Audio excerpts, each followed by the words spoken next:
आप सभी का स्वागत है आपके अपने चैनल चौक एंड दस्तर अकेडमी पे। एक बार फिर मैं आप सभी के सामने हाजिर हूँ एक नई इन्फॉर्मेशन लेके। हालांकि आप लोग वेट कर रहे होंगे अपने प्री इनरोलमेंट फॉर्म का, जो अभी तक नहीं आया है। हालांकि बहुत सारे बच्चों ने जो अपना जो डॉक्यूमेंट्स हैं वो सारे अपलोड कर दिए, फिर भी उनका प्री इनरोलमेंट फॉर्म जो है वो ओपन नहीं हो रहा है। उसका मैं आपको वजह बता देता हूँ। अभी ये है कि आपके जो फॉर्म है या जो आपने डॉक्यूमेंट्स अपलोड किए हैं उनका अभी वेरिफिकेशन चल रहा है। आज जो है वो आपके जो वेरिफिकेशन कंप्लीट हो जाएगा, उसके बाद आपका जो प्री इनरोलमेंट फॉर्म है वो ओपन हो जाएगा। हालांकि उससे पहले भी काफ़ी बच्चे परेशान हैं क्योंकि उनके डॉक्यूमेंट्स अपलोड नहीं हो रहे हैं। सबमिट का बटन जो नीचे आता है वो नहीं आ रहा है। तो ये आज का जो वीडियो वो इसीलिए आपके लिए मैं लेकर आया हूँ, ताकि जो बच्चे अभी तक अपने डॉक्यूमेंट्स अपलोड नहीं कर पाए हैं उनको मैं सही तरीके से इन्फॉर्मेशन प्रोवाइड करा सकूँ। हालांकि डेट एक्सचेंज का भी ऑप्शन बोल रहे थे बच्चे कि एक्सटेंड होगी, लेकिन अभी तक उस बारे में कोई इन्फॉर्मेशन नहीं आई है। आप अपनी स्क्रीन पर देख सकते हैं, ऑफिशियल पेज है। और जब ये वीडियो बना रहा हूँ तब तक कोई भी किसी भी तरह की कोई डेट एक्सटेंड के लिए कोई अपडेट नहीं है। तो जैसे ही कोई डेट एक्सटेंड की अपडेट के लिए आएगी तो आपको उसके लिए इन्फॉर्म कर दिया जाएगा। तो इसके लिए आप हमारे टेलीग्राम ग्रुप से जुड़ जाएं ताकि आपको अप टू डेट मिलता रहे, या फिर आप मुझे सीधा इंस्टाग्राम पे डीएम भी कर सकते हैं।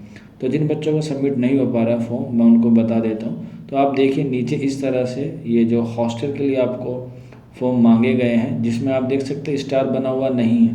तो कुछ बच्चे ये गलती करते हैं कि स्टार बने हुए को छोड़ देते हैं, क्योंकि इस पर स्टार जो है वो नहीं लगा हुआ कि ये ज़रूरी नहीं है, इसलिए उनका जो बटन है वो नीचे नहीं आ रहा है। ऊपर आप देख लीजिए, इस बच्चे ने अपने जो सारे डॉक्यूमेंट्स है वो अपलोड कर दिए थे, लेकिन इसका बच्चे का जो है वो सबमिट का बटन नहीं आ रहा था। तो इसमें एरर ये है कि आपको इसमें चारों में से कोई सा एक डॉक्यूमेंट ज़रूर अपलोड करना पड़ेगा। ये मैंडेटरी है अगर आप हॉस्टल लेते हैं। अगर आपने हॉस्टल वाले ऑप्शन पे यस किया होगा, जब तक आप इसमें एक डॉक्यूमेंट अपलोड नहीं करेंगे तब तक आपको सबमिट का बटन नहीं आएगा।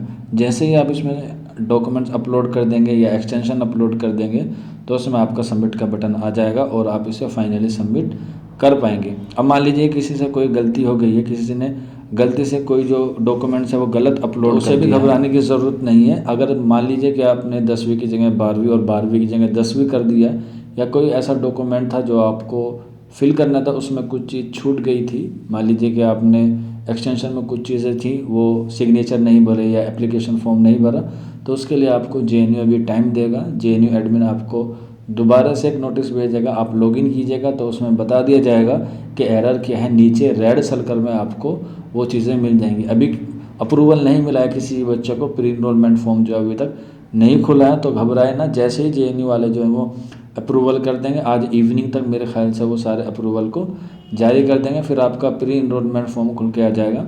मैंने आपको कल एक वीडियो बना के दिखा दिया था कि आपका प्री इनरोलमेंट फॉर्म जो है वो कैसा होगा, जिसमें आपका लोकेशन रहेगी, जेएनयू कैसे जाना, बाय रोड, बाय मेट्रो या बाय बस, और इसके अलावा उसमें हॉस्टल पॉइंट थे कि हॉस्टल किस तरह से मिलेगा, और फिर उसमें आपका पूरा इनरोलमेंट फॉर्म था। तो इस बच्चे का मैंने डॉक्यूमेंट अपलोड करने के बाद इसका फाइनल सबमिट करा दिया था। तो आप देख सकते हैं यहाँ पे आप व्यू डॉक्यूमेंट पे जाएंगे, ऑफर लेटर, चेकलिस्ट, और यहाँ पे लिखा हुआ आ रहा है विल बी अवेलेबल शॉर्टली। यानी कि इस बच्चे ने जो बाद वाले 4 ऑप्शन थे उसमें एक कोई डॉक्यूमेंट अपलोड कर दिया, पेइंग गेस्ट का, वाटर बिल का, तो उसका आ गया। तो काफ़ी सारे बच्चों को ये प्रॉब्लम आ रही थी। तो उम्मीद है अगर किसी बच्चे को ये प्रॉब्लम आ रही है तो उसमें वो डॉक्यूमेंट्स अपलोड ज़रूर करके देख ले, अगर आपने हॉस्टल पे यस किया है। तो आज की वीडियो में इतना ही था, मिलते हैं आप लोगों से जल्दी। शुक्रिया।